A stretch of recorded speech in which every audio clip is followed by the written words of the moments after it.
Bonjour tout le monde et bienvenue dans ce webinaire en partenariat du coup avec Carbo Vie Éditorialiste et l'ABB. Donc du coup le sujet d'aujourd'hui ça va être sur collecter, comprendre et raconter sa donnée carbone, comment s'y prendre. Donc ce que je vous propose c'est qu'on attend encore quelques secondes que les derniers participants se connectent et ensuite on pourra passer du coup au déroulé de notre webinaire et à la présentation de nos invités. Si vous avez des questions, il y a un onglet questions du coup qui est ouvert, où du coup vous pouvez poser toutes vos questions et on y répondra à la fin du webinaire. Vous avez aussi le chat si vous avez d'autres petites choses à nous partager, notamment si on vous pose des petites questions, vous pourrez répondre ici.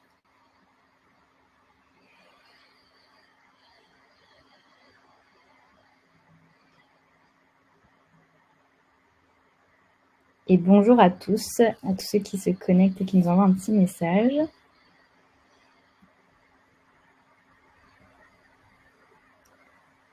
Je pense que du coup, on peut passer maintenant au sommaire qui va nous animer aujourd'hui, ainsi que du coup nos trois intervenantes pour ce webinaire qui est 100% féminin aujourd'hui.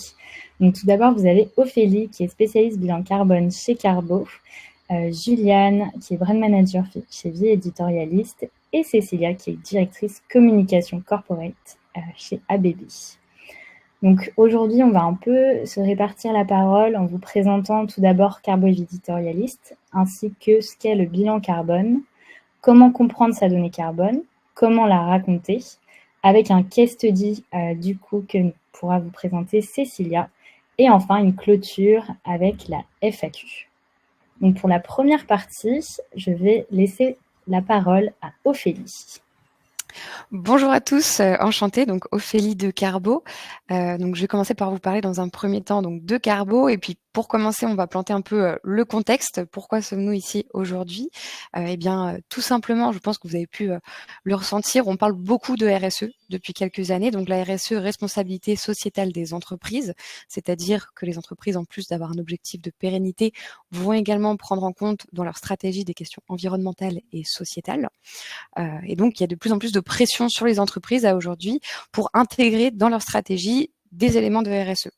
Il y a également toute une évolution réglementaire en cours, avec notamment l'arrivée de la CSRD, Corporate Social Responsibility Directive, vous excuserez mon accent anglais, qui va concerner donc les entreprises à aujourd'hui donc de plus de 500 salariés. À 2025, les entreprises de plus de 250 salariés et à horizon 2027-2028, toutes les entreprises, peu importe leur taille, ce qui va leur être demandé, ça va être de publier des indicateurs extra-financiers. Donc, on a vraiment une intégration de la RSE dans la conduite des activités. Ce qui va pousser les entreprises à notamment réaliser leur bilan carbone puisque elles devront publier des indicateurs sur ces éléments-ci. Donc, à aujourd'hui, 2 entreprises sur 10 ont réalisé leur bilan carbone. On peut légitimement penser que ce chiffre va drastiquement augmenter dans les années à venir. Donc pour vous présenter rapidement Carbo. Donc Carbo, nous sommes une entreprise écologique créée en 2019 avec pour mission d'accélérer la prise de conscience écologique et de réduire l'empreinte carbone des entreprises, des associations et également des citoyens, puisque nous avons une application citoyenne. Aujourd'hui, nous sommes fiers d'accompagner plus de 650 entreprises et nous avons réussi à sensibiliser plus de 300 000 personnes justement via nos applications entreprises et citoyennes. Donc, nous proposons des bilans carbone aux entreprises, des bilans carbone qui sont certifiés via la méthode ABC. Nous sommes reconnus par l'ADEME et donc nous publions des bilans carbone attestés qui permettront ensuite aux entreprises de pouvoir communiquer donc dans le cadre de rapports RSE, de communication sur leur site internet. Mais ça, Juliane vous expliquera ça une fois mon intervention terminée. Et également de pouvoir répondre à des audits, à des appels d'offres. C'est également un bon outil pour accéder à de nouveaux marchés. Alors, si on fait un petit point sur qu'est-ce qu'un bilan carbone, donc un bilan carbone, en fait, c'est un outil de diagnostic. On va prendre un moment pour se questionner sur les émissions carbone, gaz à effet de serre d'une entreprise. Donc, c'est vraiment une photo sur une période donnée des émissions directes et indirectes. Donc, on parle de scope. Vous avez la petite représentation en dessous. Et donc, la méthode bilan carbone, c'est une méthode qui est encadrée par les référentiels de l'association bilan carbone, donc portée par l'ADEME, et du GHG Protocol, qui, elle, est la méthode internationale. Alors pourquoi est-ce que les entreprises vont faire un bilan carbone? Eh ben en fait, on a une phrase qu'on aime bien à Carbo, c'est on ne gère bien que ce que l'on mesure. L'idée, c'est de prendre un moment pour se questionner sur ses émissions, donc sur ses flux d'émissions, et ensuite pouvoir rentrer dans une réflexion stratégique, via un plan d'action, de pouvoir rentrer sur une trajectoire de réduction de ces émissions, d'une réduction bas carbone. Alors, un point qui va être assez important, c'est quels sont les bénéfices pour les entreprises de réaliser un bilan carbone. Ces bénéfices, ils sont assez proches des bénéfices RSE au global, c'est-à-dire qu'on va pouvoir déjà anticiper la réglementation. On en parlait au début avec la CSRD. Et puis, si on se focalise vraiment sur l'entreprise, il va y avoir plein d'avantages. Déjà, on va améliorer son image d'entreprise, puisqu'on prouve concrètement, via un résultat attesté, qu'on s'intéresse à l'environnement, que c'est quelque chose qui est ajouté à la stratégie. Et donc, ça permet notamment de se différencier parfois de la concurrence, de pouvoir accéder à de nouveaux marchés via certains appels d'offres, via le fait de pouvoir acquérir certains prêts, des prêts verts notamment pour les banques. On peut améliorer son image auprès des parties prenantes, notamment des parties prenantes internes, puisqu'aujourd'hui, les salariés demandent de plus en plus aux entreprises de s'investir sur ces questions sociétales et environnementales. Et puis voilà, de pouvoir se mettre un peu en conformité avec tous ces niveaux critères ESG qui pressurisent aujourd'hui les entreprises. Alors, pour faire un bilan carbone, c'est la partie technique, accrochez-vous. Pour faire un bilan carbone, il y a deux méthodes.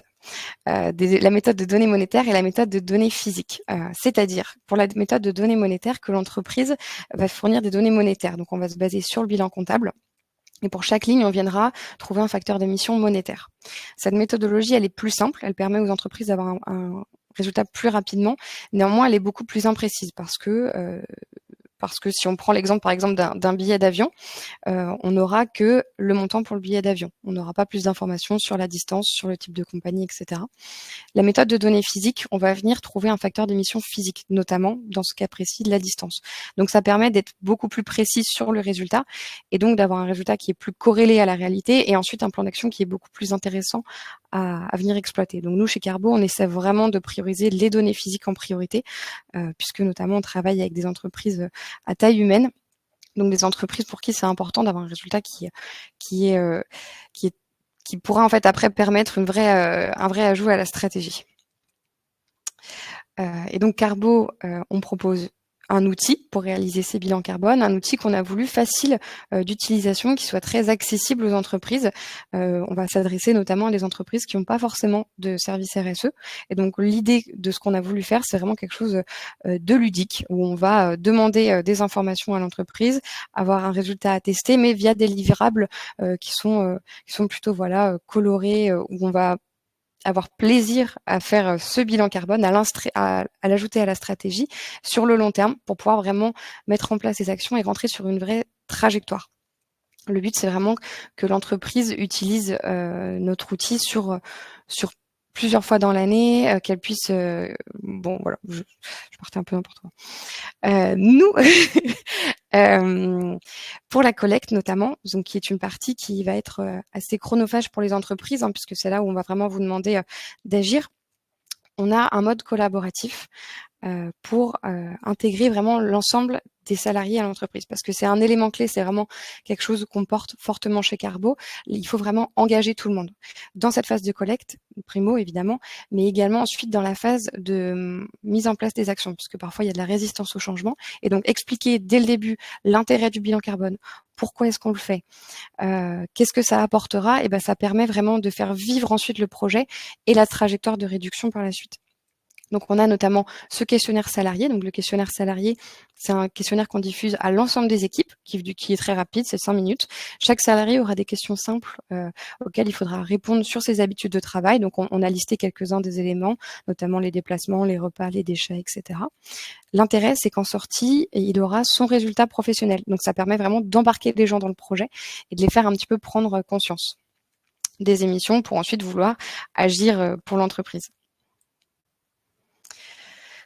Une fois la partie collecte réalisée, il y a évidemment toute une partie de compréhension de la donnée.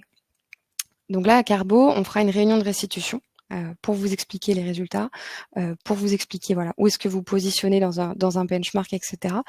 Quelque chose qui est important également sur la partie benchmark, c'est que c'est légitime de vouloir se comparer à d'autres entreprises, mais l'idée du bilan carbone, c'est vraiment d'être sur une trajectoire de réduction. Donc, c'est vraiment de vous comparer par rapport à l'année précédente, notamment. Donc voilà, donc ces éléments, on les présente durant la réunion de restitution. Et ensuite, ensuite à vous de jouer. Donc en 2 grands temps. Premier temps, c'est engager les équipes, leur expliquer les résultats, qu'est-ce qui va se passer ensuite, qu'est-ce qu'on va mettre en place. Et puis deuxième temps, qui n'est pas des moindres, c'est pouvoir engager l'écosystème. En fait, c'est faire rayonner votre engagement, les actions que vous voulez prendre, vos résultats, et donc vraiment pouvoir communiquer à l'ensemble des parties prenantes. Donc via votre site internet, des publications sur les réseaux sociaux, un rapport RSE ou de façon plus formelle. Et donc pour ça, je vous propose d'écouter Juliane, à qui je passe la main pour justement toute cette partie communication. Merci beaucoup, Ophélie. Moi, effectivement, je vais prendre un petit peu la main pour vous parler comment, une fois que vous avez fait justement ce travail de bilan carbone, comment vous pouvez exploiter ces datas pour communiquer au mieux. Juste en préambule, déjà pour me présenter, je m'appelle Juliane, je travaille chez The Editorialist. Nous sommes un service éditorial qui existe maintenant depuis une petite dizaine d'années. On accompagne 300 clients français, internationaux, sur toutes leurs problématiques de contenu. Donc, on peut très bien produire des magazines d'entreprise, réaliser des newsletters, rédiger des rapports RSE ou des rapports de développement durable, des tribunes de dirigeants. Bref, c'est très, très vaste. Tout ce qui aide en gros les entreprises vraiment à informer leur audience stratégique. On a au sein de notre équipe des journalistes et des experts qui aiment vraiment les sujets complexes. Donc, nous sommes on a une très forte expertise dans des secteurs comme la banque, l'assurance, l'industrie, l'énergie, le private equity. Enfin, c'est assez vaste. Et en lien avec cette expertise sectorielle, et ce pourquoi nous sommes là aujourd'hui, c'est qu'on porte un très gros focus depuis maintenant plusieurs années sur l'information à impact et la narration RSE. On a des équipes qui sont vraiment référentes dans la production de rapports RSE, de rapports de mission, mais aussi dans la déclinaison digitale de ces supports, ce qui est parfois une brique qui est un peu souvent oubliée encore, malheureusement, on va en parler juste après. Et donc aujourd'hui, je vais vous détailler spécifiquement les supports éditoriaux qui sont les plus adaptés à la communication carbone. Communiquer sur ces données carbone, ça dépasse, vous le savez, largement l'exercice de reporting. C'est vraiment une opportunité, comme l'a dit Ophélie, de démontrer une trajectoire, de construire un récit qui est crédible, qui est engageant. Et ça doit se faire auprès d'audiences qui sont donc variées. Les audiences internes, on pense aux collaborateurs, aux collaboratrices, aux partenaires de l'entreprise. C'est des audiences aussi qui sont externes, comme les investisseurs, parfois les pouvoirs publics et plus généralement le grand public. Pour être vraiment efficace, ce récit, il doit s'inscrire dans une stratégie de contenu qui est globale. Et donc, les types de contenus que vous voyez ici à l'écran vraiment résonnent les uns avec les autres. Pour rentrer un peu dans le concret, je vais vous citer quelques chiffres qui sont extraits d'un benchmark que nous avons réalisé en fin octobre 2023. Un benchmark qui vraiment s'intéresse au support de communication RSE du SBF 120. Donc, c'est des entreprises qui sont cotées. C'est intéressant de se comparer à ce type d'entreprise parce qu'en général, elles sont en avance parce qu'elles ont été contraintes, notamment par la législation, d'avancer sur ces sujets RSE. Donc, même si on est une PME ou une entreprise qui n'a pas encore atteint ce niveau-là, c'est toujours intéressant de prendre exemple sur ce qui a déjà été fait. C'est quand même après plus simple pour avoir les bonnes idées et comprendre ce qui a fonctionné et pas fonctionné. Donc, si je résume mon propos, sur les entreprises du SBF 120, il y en a 43% qui publient déjà un rapport RSE ou Sustainability Report. On va voir que ça peut s'appeler sous plein de nomenclatures différentes. En termes de diffusion, en revanche, elles sont 94%, donc c'est plus qu'une énorme majorité, c'est quasiment la totalité des entreprises du SBF 120 qui disposent d'une landing page dédiée à la RSE. Donc, une landing page, ça va être le hub sur le site internet des entreprises. Et je sais que Cécilia vous en parlera juste un petit peu après parce qu'elle a un très bon exemple à vous transmettre sur ABB. Du coup, cette landing page, vraiment, elle va venir rassembler tous les contenus qui ont attrait à la stratégie RSE, que ce soit des articles, des vidéos, pourquoi pas des livres blancs aussi, évidemment des rapports. Et enfin, dernier chiffre qui me semble aussi intéressant, c'est sur la partie podcast. Il y a 20% des entreprises du SBF 120 qui ont lancé un podcast vraiment dédié à leurs enjeux de développement durable. C'est un format qui a explosé après le confinement et qui s'est un peu calmé ces dernières années. Et pour autant, nous, on remarque vraiment qu'il est encore utilisé pour aller séduire des publics cibles sur des thématiques niches. Et je vais vous citer un seul exemple que je trouve très parlant. Air Liquide, par exemple, donc a lancé en 2022 un podcast qui s'appelle Parlons d'avenir et qui traite des enjeux sociétaux pour répondre aux questions de leurs actionnaires. Donc là, on voit qu'on a une thématique qui est très niche, les enjeux sociétaux, et un public qui est niche aussi. Mais du coup, ça maximise vraiment le taux d'écoute de ce type de support. Je vais rentrer un petit peu plus en détail sur le rapport RSE. Encore une fois, Sustainability Report, ça peut avoir pas mal de noms. Selon une étude de Workiva, on a 50% des professionnels donc, qui déclarent que la RSE a déjà amélioré la notoriété ou la réputation de leur organisation. En revanche, ce qu'on constate, c'est que globalement, les entreprises, elles savent toujours pas forcément par quel bout prendre le sujet. Et c'est peut-être votre cas, notamment si vous êtes dans une PME ou autre, ou si vous n'avez pas forcément d'experts RSE en interne. Vous vous dites, je suis un peu perdu, je ne sais pas forcément par où commencer. Sachez que vous n'êtes pas les seuls. C'est 65% des professionnels qui se sentent pas assez préparés pour atteindre leurs objectifs RSE et faire face aux obligations réglementaires qui vont s'intensifier, comme l'a dit Ophélie, dans les prochains mois, notamment avec tout ce qui est CSRD, etc. Donc, en gros, si je résume, si vous êtes prêts, si vous communiquez déjà sur votre stratégie RSE, si vous avez déjà des chiffres qui vous semblent assez forts à communiquer, faites-en un véritable avantage concurrentiel parce qu'il est réel.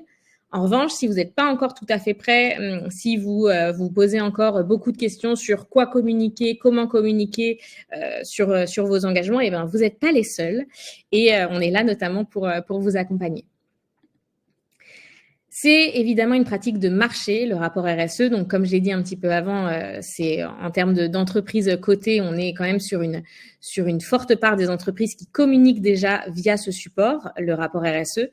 C'est un vrai enjeu pour elles parce qu'elles le font déjà depuis un moment. Les entreprises du SPF 120 sont toutes cotées, donc elles ont déjà publié des rapports financiers annuels notamment, où figuraient déjà des informations RSE.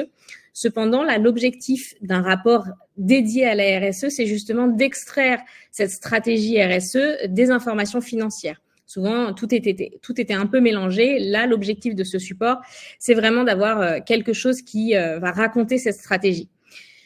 C'est vraiment une tendance forte qu'on voit. Les entreprises, elles veulent raconter ce qu'elles font dans des formats dédiés. C'est en moyenne des supports qui font une 50aine de pages et qui ont un traitement visuel vraiment impactant. Et ça va être une grosse différence avec les autres rapports financiers qu'on peut voir d'ordinaire. Là, il y a vraiment un enjeu d'aller raconter la donnée et d'autant plus la donnée carbone, de vraiment la mettre en scène pour pouvoir mieux la faire comprendre aux audiences. Parce que les audiences, elles sont vraiment plurielles et donc on veut aller expliquer au mieux ce que l'entreprise fait en termes de RSE. Quelques règles d'or. Si vous êtes amené à publier vos rapports RSE et que ce soit le premier ou le 5e, les règles d'or se valent toujours. Je vais insister particulièrement sur la règle numéro 3, que j'aurais pu positionner en règle numéro 1, c'est vrai, c'est assurer une relecture anti-greenwashing. Pourquoi c'est important? Vous vous en doutez, le grand public a une véritable méfiance envers les communications RSE. En même temps, comme le disait Ophélie, ils en demandent, ils veulent que les entreprises soient plus engagées, mais en même temps, ils savent que souvent, c'est un peu du greenwashing et donc il y a vraiment un enjeu de faire relire ces documents par des experts, par des gens qui maîtrisent la communication RSE pour s'assurer justement que les chiffres que vous partagez, que les informations que vous transmettez, elles s'inscrivent vraiment dans un contexte, que ce soit le contexte de votre secteur d'activité, mais aussi plus globalement la trajectoire globale des entreprises. C'est un contexte aussi réglementaire qui va se durcir. On sait que la directive Green Claims a été approuvée en mai. Elle va interdire toutes les mentions que vous connaissez, qui sont éco-friendly, climatiquement neutres, etc. Donc, encore une fois, vraiment point de vigilance sur le greenwashing, notamment sur ces supports-là, mais ça marche sur l'ensemble des supports qui parlent de ces thématiques. Et enfin, j'insiste juste sur le point numéro 5, bien préparer sa diffusion. Nous, on a beaucoup de clients qui viennent nous voir, soit qui ont rédigé un premier rapport, soit qui en ont déjà rédigé quelques-uns, mais ils peinent toujours à trouver comment bien le diffuser. C'est quelque chose qu'on entend souvent sur ça m'a pris beaucoup de temps, il y a eu beaucoup d'équipes engagées, parfois j'y ai dépensé aussi un certain montant et pour autant, je ne sais pas s'il a été lu, si c'est vraiment efficace. Et nous, en fait, on accompagne vraiment nos clients là-dessus pour faire en sorte que ce support qui est socle dans leur communication RSE puisse vivre tout au long de l'année. Parce que c'est ça l'important, la communication RSE, c'est pas à un point T, c'est vraiment à diffuser tout au long de l'année via des contenus. Je pense par exemple, évidemment, sur les réseaux sociaux, il y a beaucoup de choses, et ça, Cécilia rentrera bien plus dans le concret juste après, mais ça peut être aussi des newsletters à destination de vos collaborateurs ou à destination de vos actionnaires si vous en avez. Enfin, il y a plein de techniques variées pour vraiment utiliser toute la matière que vous aurez préparée dans ce rapport. Je vais maintenant terminer par vous parler de 2 outils qui sont intéressants et qui viennent finalement en support de tous les contenus que j'ai pu vous présenter juste avant. C'est la data visualisation et le data storytelling. Pour faire la différence entre l'un et l'autre, la data visualisation, ça va vraiment être le fait de traduire de manière visuelle une donnée brute, alors que le data storytelling, on est vraiment sur faire raconter une histoire à la donnée. C'est 2 techniques qui sont complémentaires l'une à l'autre, sachant que, petite info culture générale, le cerveau humain capte 80% des informations par l'image. Donc, on sait que c'est vraiment un enjeu quand on doit faire passer des données complexes, et notamment la donnée carbone, d'utiliser des outils visuels pour mieux arriver à faire comprendre ce qu'on veut dire. Si je prends l'exemple de la donnée carbone, comme l'a dit Ophélie tout à l'heure, l'important, c'est de comparer la data, donc d'une année sur l'autre, par exemple, de voir votre progression. Et pour ça, la data visualisation va vraiment être un outil qui va être efficace. Un graphique en courbe aussi va venir aider à comparer les émissions de carbone d'un secteur. Si vous faites partie du secteur de l'industrie, par exemple, vous allez pouvoir comparer vos émissions du secteur de l'industrie par rapport à un secteur comme le transport, comme l'agriculture. Voilà, ça permet un peu de vous situer sur l'échelle de vos émissions et de voir ce que vous pouvez faire pour encore améliorer vos scores. Le data storytelling, il y a aussi une vraie notion qui est différente avec la data visualisation, c'est qu'on va plus loin dans l'objectif. Il y a un vrai objectif de faire parler la donnée, mais surtout d'arriver à une prise de décision ou à un changement. Selon une étude de Gartner, qui est un très grand cabinet de conseil américain, ça sera donc le 3e moyen le plus répandu de communiquer sur des analyses de données. Donc, si vous ne savez pas encore faire, parce que c'est vrai que ça nécessite des expertises qui sont un peu spécifiques, des compétences techniques, graphiques, mais aussi des compétences de narration journalistique, puisqu'il faut bien savoir faire parler cette data de manière authentique, de manière claire et de manière engagée. Et enfin, pour terminer, je vous ai mis 3 petits exemples qui me semblent intéressants sur comment certaines entreprises s'emparent justement de la data visualisation pour expliquer la donnée carbone. Vous avez le premier exemple qui est Renault. C'est un extrait du rapport climat qu'ils ont publié en 2021 et il y a vraiment un usage intéressant de la data visualisation appliquée à la donnée carbone. On voit notamment que ici, le détail de leur empreinte carbone, elle est illustrée sur 12 ans. Donc, quand on parle de trajectoire de réduction, ça permet d'avoir une image assez honnête, on va dire, de leur trajectoire de réduction. Ensuite, vous avez JLL qui est une grosse entreprise immobilière. Ça a été paradoxalement leur premier bilan carbone qui a été publié dans leur rapport de développement durable. C'est la filiale France, quand même, pour précision. Et ce premier bilan carbone, il y a des axes de travail du coup qui ont été vraiment été identifiés grâce à ce bilan carbone. Et là, on le voit notamment dans ce bar chart horizontal. Ça leur a permis en fait de vraiment visualiser les dépenses carbone par collaborateur. Ils l'ont illustré par des petits pictogrammes qui aident en fait à se représenter, qui aident les collaborateurs et les collaboratrices à se représenter ce que ça signifie vraiment 3,13 tonnes de CO2. Et enfin, dernier exemple, c'est Hermès. Et là, ils utilisent une mind map, qui est une autre technique de data visualisation, pour expliquer les postes de dépenses de CO2 de leur scope 1. Donc, ça permet de rentrer un peu plus en détail dans leur scope 1 et de voir d'où viennent les dépenses de CO2. J'en ai terminé. Je laisse maintenant la main à Cécilia qui va vraiment vous expliquer toute la stratégie communication de ABB et qui va mettre un peu de concret dans tout ça. Merci beaucoup, Juliane. Bonjour à tous, donc je m'appelle Cécilia Yelage, donc je suis responsable directrice communication corporate au sein du groupe ABB France. Donc j'aurai plaisir aujourd'hui de vous présenter dans un premier temps déjà la stratégie développement durable du groupe pour que vous ayez une visualisation en quelques mots et en quelques images de justement des éléments et de la stratégie qu'on va porter. Et deuxièmement, justement, on va vous présenter la présentation justement du plan de communication qui sera déployé et qui est en cours de déploiement justement en ce moment. Donc pour démarrer, vous avez donc à l'écran une présentation du groupe ABB parce que j'imagine que vous êtes peut-être plusieurs à ne pas connaître le groupe.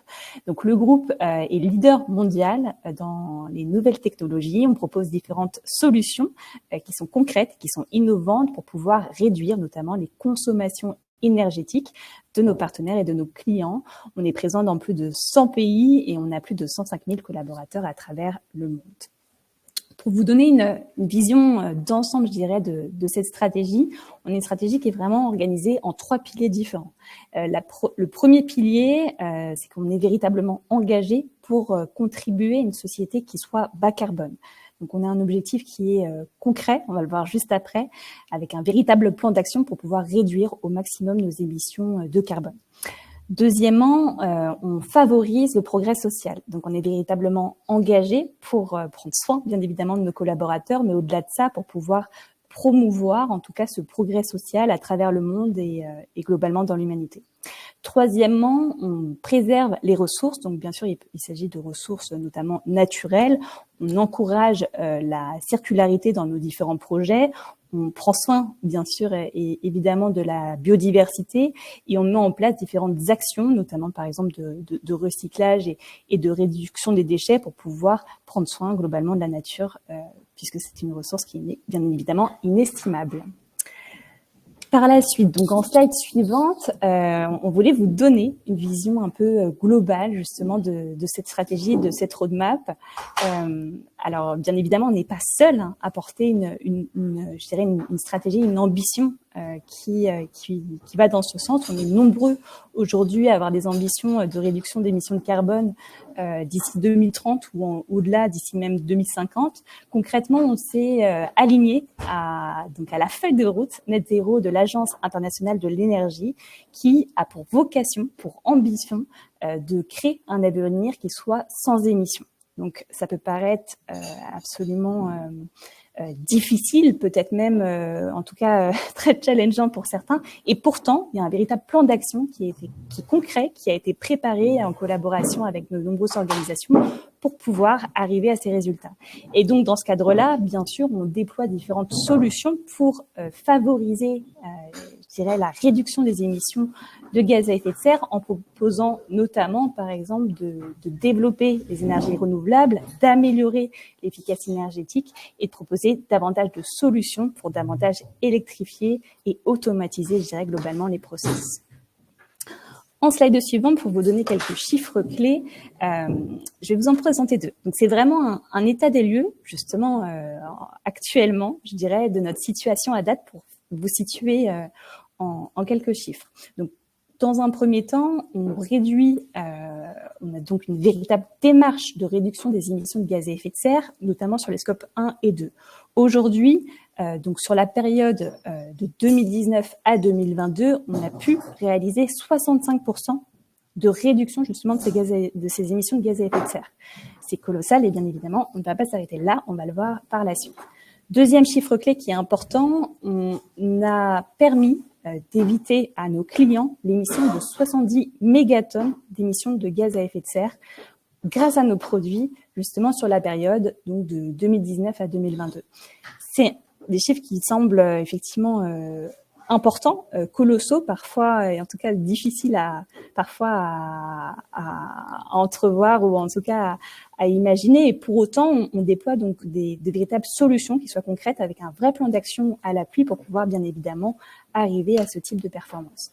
Dans le slide suivant, on vous donne justement une vision globale parce que l'objectif, c'est bien sûr de pouvoir atteindre je dirais, une ambition qui soit chiffrée, qui soit concrète, avec notamment, donc, je dirais, 2 principaux chiffres clés pour vous donner une vision concrète. Donc, d'ici 2030, on a l'ambition de réduire de 80% les émissions de gaz à effet de serre sur les scopes 1 et 2. Et l'objectif, à terme, c'est d'atteindre d'ici 2050, 100% de réduction de ces émissions de gaz à effet de serre. C'est des chiffres qui sont importants, donc bien évidemment, toute l'équipe, je dirais, et l'ensemble de la société s'aligne et se met en place pour pouvoir atteindre justement l'ensemble de ces résultats.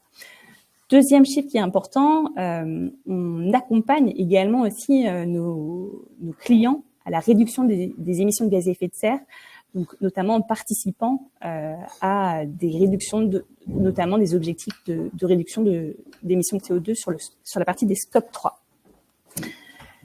Pour vous donner une vision globalement donc, de la stratégie de communication qui a été diffusée par le groupe. Donc, le groupe, donc une fois qu'il a défini l'ensemble de ces nouveaux objectifs qui ont été chiffrés, qui ont été mesurés, a préparé je dirais concrètement un plan d'action.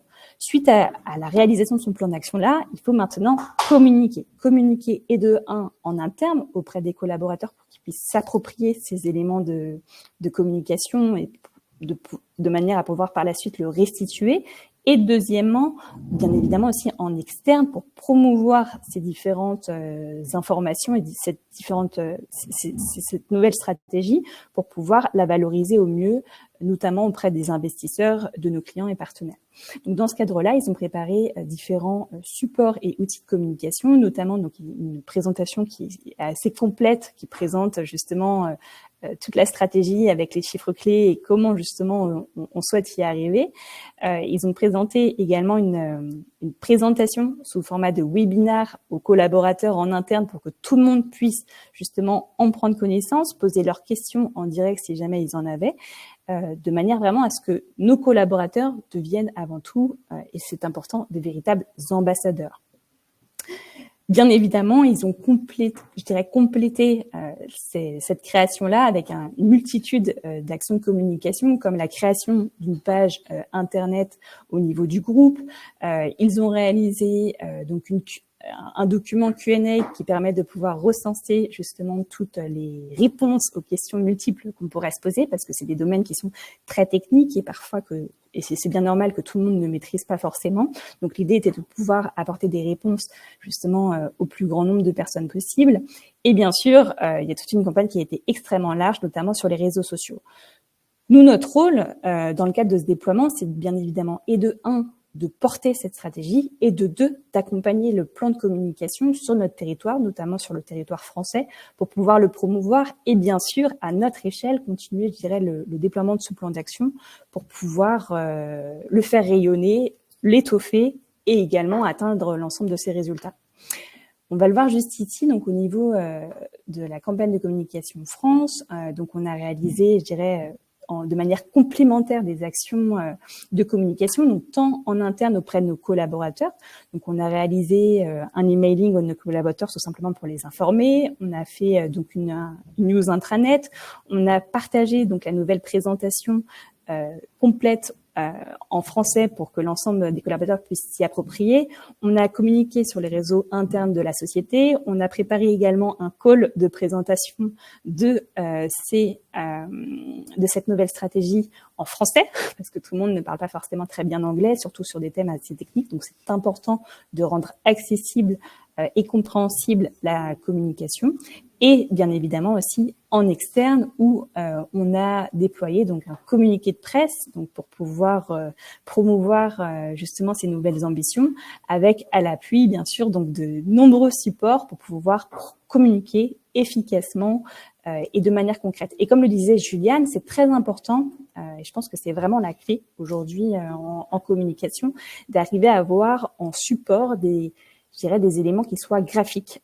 Donc, elle parlait de data visualisation, c'est extrêmement important. Aujourd'hui, on parle beaucoup de données, de chiffres clés. Il faut que la communication soit visuelle, efficace, simple. Et c'est pas forcément simple, d'ailleurs, et facile au quotidien, parce que la data et ces sujets-là sont parfois un peu techniques. Et pour autant, il y a un vrai travail, je dirais, d'architecture du discours pour que par la suite, ça puisse être le plus fluide et compréhensible possible auprès du plus grand nombre. Donc, dans ce cadre-là, on a notamment préparé donc une campagne sur les réseaux sociaux, donc qui vise, je dirais, un public qui est assez large finalement. Donc, on peut toucher on a pour vocation de réaliser une communication la plus générique et compréhensible possible. Donc, dans ce cadre-là, on a déjà dans un premier temps présenté la stratégie dans un premier post. Deuxièmement, on a présenté nos chiffres clés. Et troisièmement, justement, les différentes actions qu'on pourrait conduire, justement, qui sont en phase avec les 3 piliers qu'on avait vus précédemment. Et donc, je peux vous montrer, on a réalisé notamment une petite vidéo que je vais vous partager à l'écran qui va apparaître. Donc, c'est un motion design. Vous le voyez normalement apparaître à l'écran. C'est un motion design donc qui a été relayé sur les réseaux sociaux, qui a tout simplement synthétisé tous les chiffres clés qu'on a pu, en tout cas, je dirais les principaux qu'on souhaite justement relayer, et qu'on a essayé de synthétiser, je dirais, de manière la plus simple possible pour que ça puisse être compréhensible et valorisé en externe. Donc là, on l'a structuré, on va le voir, voilà, avec les 3 grands piliers. Et dans chacun des grands piliers, on a intégré très concrètement un chiffre clé qui lui était associé. Voilà, du coup, si on revient sur la présentation, on a vu donc effectivement qu'on a pu, grâce à ça, voilà, je dirais, communiquer de manière assez simple avec des vidéos. Aujourd'hui, la vidéo est vraiment le support de communication le plus interactif et surtout celui qui génère le plus d'engagement. Donc, pour nous, ça devient extrêmement naturel dans le cadre du déploiement. Mais bien sûr aussi, on a des visuels qui nous permettent aujourd'hui de pouvoir, par exemple, être déclinés, notamment avec des affiches, par exemple, tout simplement, que ce soit dans le cadre de salons ou encore en affiches, tout simplement, dans nos différents locaux, par exemple. Si on va sur le slide suivant, on a poursuivi derrière cette campagne de communication avec une campagne d'ailleurs qui est en cours en ce moment, qui s'appelle la campagne Réel Progress. Réel Progress, c'est une campagne qui a pour vocation de présenter des solutions pour être acteur du progrès. Aujourd'hui, on veut encourager le plus grand nombre de sociétés et d'acteurs, je dirais, à agir, tout simplement. Et donc, dans ce cadre-là, on a montré des exemples concrets d'actions qui ont été réalisées en France et aussi à l'international. Et c'est un point qui est extrêmement important parce qu'aujourd'hui, quand on communique sur notre stratégie, il faut faire extrêmement attention au risque de greenwashing, notamment en France où aujourd'hui, plus jamais, et c'est normal, on surveille les formulations pour ne pas tromper les usagers et les clients. C'est quelque chose qui est absolument, bien sûr, essentiel. Donc, c'est à nous de faire attention en termes de communication pour que chaque mot soit pesé et soit bien sûr à l'image de ce qu'on délivre véritablement.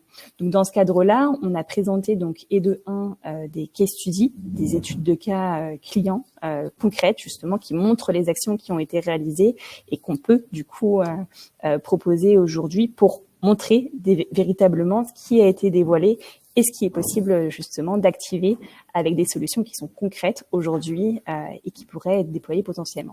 Et bien sûr, donc c'est une campagne qui a été réalisée avec de nombreux supports de communication, que ce soit des communiqués de presse, des présentations PowerPoint, des posts sur les réseaux sociaux, ou encore ça peut aller bien évidemment aussi avec des fonds d'écran Teams pour être aussi un peu ludique et ambassadeur, je dirais, au quotidien de ce discours, avec notamment une petite vidéo, et c'est donc la dernière que je pourrais vous partager, qui est celle-ci et qui normalement va bien apparaître à l'écran.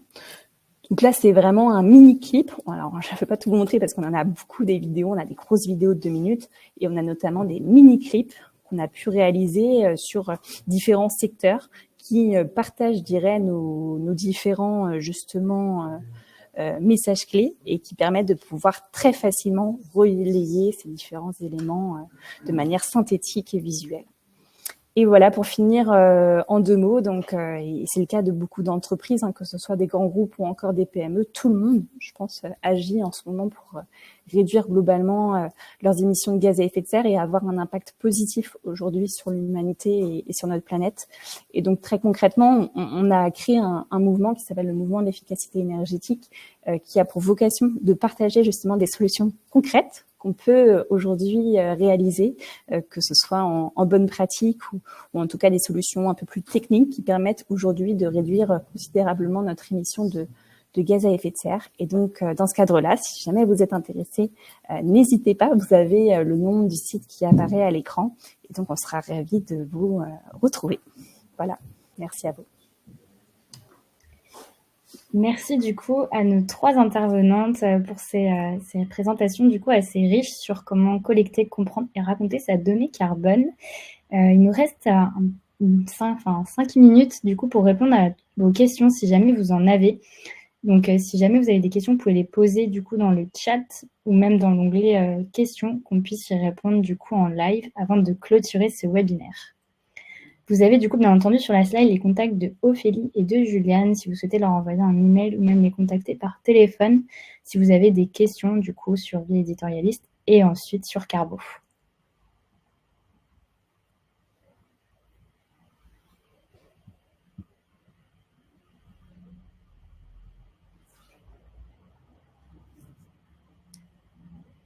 Alors, on va peut-être avoir une question qui va popper.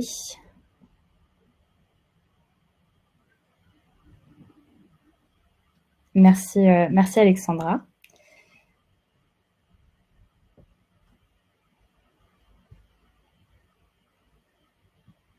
Il y a une question du coup. Alors, de la part de Laura, donc je pense que ce sera une question pour Ophélie. Pour réaliser son bilan carbone bien carbo, avez-vous des conseils pour faire augmenter le taux de participation des collaborateurs sur le questionnaire? Très très bonne question, je vais laisser Ophélie répondre. Bonjour Laura. Alors oui, donc en effet, j'en ai parlé, mais très rapidement.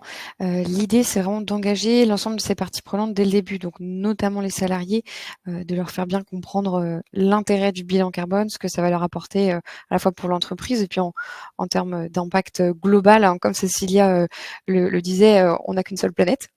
Donc voilà, donc c'est vraiment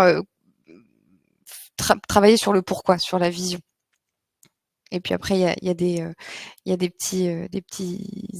d'autres choses qu'on peut mettre en place, type avoir un questionnaire assez court, un questionnaire qui est ludique, des choses voilà où les gens auront plutôt envie de venir se questionner sur ces sujets.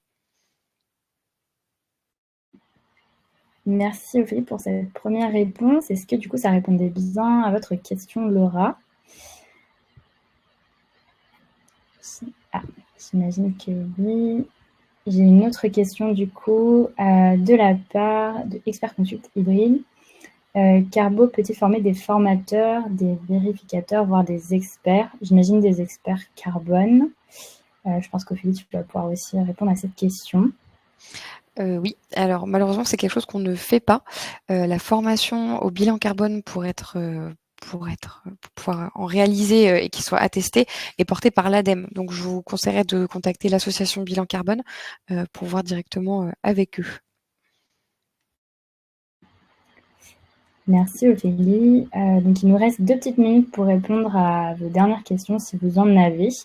Et si jamais elles ne viennent pas tout de suite, vous pouvez prendre du coup les adresses email d'Ophélie et Juliane pour pouvoir leur envoyer directement aussi votre question si elles viennent a posteriori.